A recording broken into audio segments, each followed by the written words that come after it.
બેનને મળવા આવ્યો છો એમ ને? બેસ બેસ. પણ એક વાત કહું, આ તમારા ભાઈ બેન માં જમીન આસમાનનો ફેર છે. તું તો મને એકદમ સીધો લાગેસ ને તારી બેન તો એકદમ તારાથી ઊંધી. હા પીવો પીવો.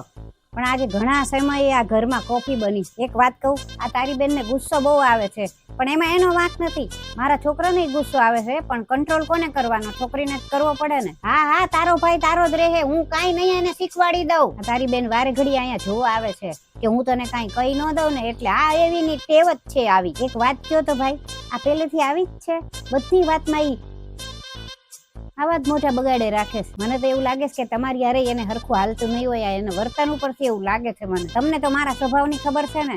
તમને લાગે છે કે હું એને કાંઈ ટોકતી હોય, કાંઈ કહેતી હોય, પણ કોને ખબર એને મારી યારે જ વાંધો છે. ક્યારેક એકલા હોય ને તમે ભાઈ બેન તો પૂછજો તો ખરા કે મારી યારે એને શું વાંધો છે. પણ મને એવું લાગે છે કે તને નહીં કહે. અરે હું કાંઈ નથી તારા ભાઈને શીખવાડતી કે નથી ચડાવતી. એક કામ કરો, તમે ન્યા જઈને બેહો જાઓ.